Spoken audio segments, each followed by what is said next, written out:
Hey guys, welcome back to Reverse 1999. In today's video, I wanted to talk about Melania, Pickles, CN meta, future viability, banners, global compared to CN. There's a bunch of stuff. I just wanted to have a general collate discussion before we get into Pickles banner coming in a day and a half. So let's get into it. Okay, so first of all, massive shout out to the guys over on the Pridewin Discord for pointing me in this direction and sending me down a rabbit hole. So what we have here is, and once again, these type of rankings and stuff, these are all subjective from players who make the content. I'll leave a link to the video that I took this screenshot from in the description. It's just easier if I click a screenshot instead of having all like the sliders and stuff pop up on screen. But this one was over on Bilibili. But this is a really nice representation. I like this format for layouts of characters and their usage in the raid, the quote-unquote raid battles is what I will refer to them as for the moment, that are coming later on in the game in patch 1.4. And I just wanted to start having a look at future viability, because what we end up having is we have 3 core modes that you will end up focusing on.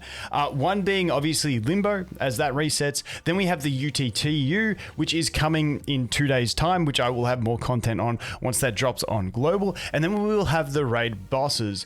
And I wanted to look at the viability of characters over there, and I've looked through a few Bilibili sources to check the general sentiment in the CN meta, and things do fluctuate a little bit, but in general, the top 3 rankings that I've normally been seeing are Melania, 6, and Tooth Fairy, and then the rest of this, it's sort of, you know, like the next 2 sort of tiers worth of characters does mix around a bit based on representations, but like I said, this one was a really nice presentation because at the moment there are 3, and as you can see, we got 3 numbers under each character, and then the red number, which is the average, and that is their relative performance in each boss. But I was curious looking at this to see performance of Melania, which really stood out to me, that she is still, you know, among the general top units for this type of thing. Now, she's not the best overall.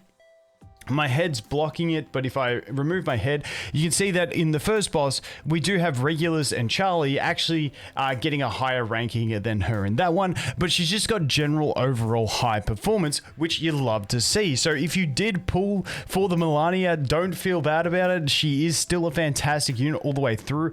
She has grown on me more and more, and I do definitely think she is one of the top units in the game currently. That is my personal bias. Mine is at P2 as well, which does also affect me, obviously. But then obviously we've got Tooth Fairy. 6 is a new character. I'm not going to dive into too much. That's for future stuff and all that sort of stuff. But Tooth Fairy, who we all know about, a lot of people are saving for. Obviously, fantastic unit. Is aiding with those crit teams. Also, great sustain. Just an all-round solid unit. But the great thing that I saw here was Pickles as well. Now, not shining too brightly in the first one at a 7.5, then a 9.5, and then an 8.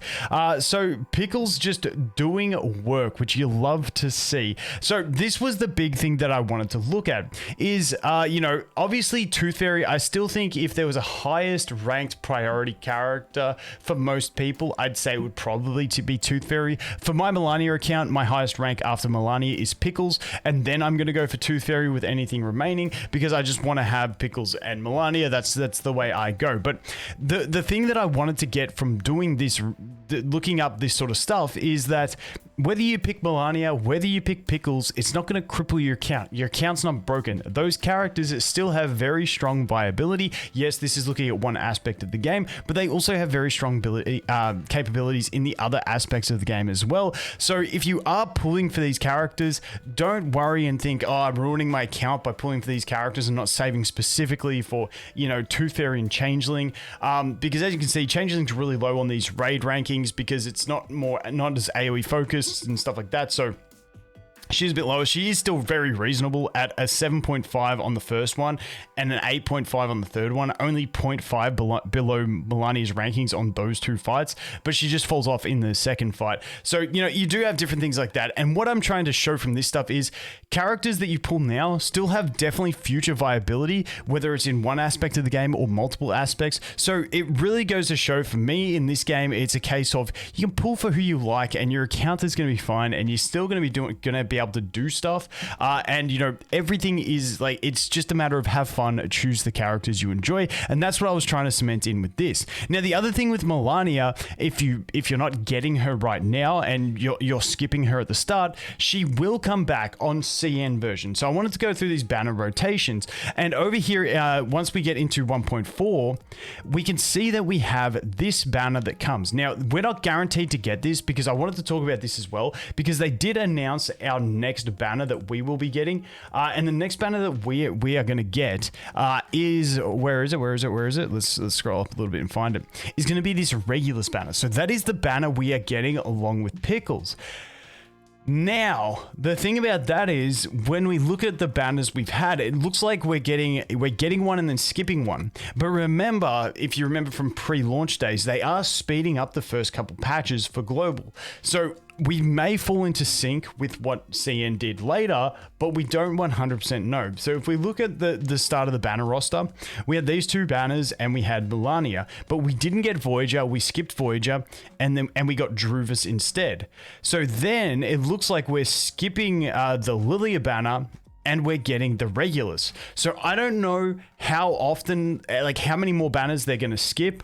For instance, this one was a very tasty looking banner for a lot of people because you got Charlie and Ann Lee on it.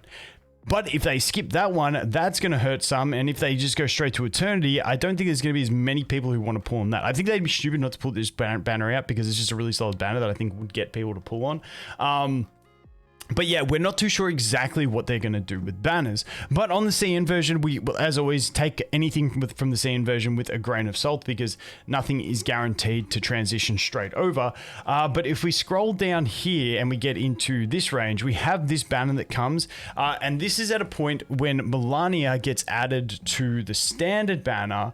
But also we have this pretty sick looking banner if you don't have these characters.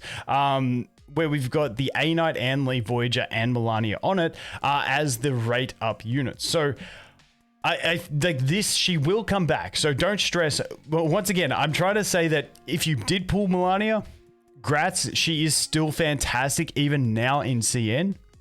If you didn't pull her, it's not the end of the world because you will have a chance to get her in the future. And I really do like the way they do this where like, what is it, 3 patches on, they rotate characters onto the general banner, which I think is fantastic because there's nothing worse than missing exclusive and going, oh, now I've got to wait for like a rerun on that specific banner. The fact that they roll these characters in is going to, in my opinion, give the game a lot more longevity and enjoyment for players, because if you miss them, you don't feel like you have to like burn everything on them, and you might get a nice surprise when you lose a 50-50, but you actually get one of those older characters who you don't really want to fully invest into your summons and get them, but if you happen to land into them, you'd still be happy because they do still have viability. And that is something I'm very impressed so far looking at some of these CN ratings. Once again, albeit that they are subjective, is that they are making characters pretty decently balanced across the board. Yes, there are some outliers of really high, like, you know, bright shining stars, but in general, even like the standard characters we get at the start, still performing really well. Once again, this is just looking at the raid type situation, but you know, you got Charlie, we got Regulus, we got Ann Lee, Voyager. There's even a Necro in there as well as a 5-star for the damage buff and also the avoidance of death, which is fantastic. So I think they're doing really well at balancing out new characters to make them strong in some aspects, but not dominate the entire game so that everything is a must pull. They're making it to a point where you can actually really just go for the characters you enjoy and the playstyle you like, and there will be something for you and you will be able to achieve stuff. So that is what I've been looking at. Just wanted to give you guys an update on the kind of stuff I've been looking at in preparation for Pickles coming up, just to give myself some copium to know that, you know, I'm justified in pulling for Melania and Pickles on an account because, hey, you gotta love some characters. Anyway, guys, that is going to be it for this one. Thanks for watching. Hope you have an awesome day, and I'll look forward to seeing the next one. Cheers.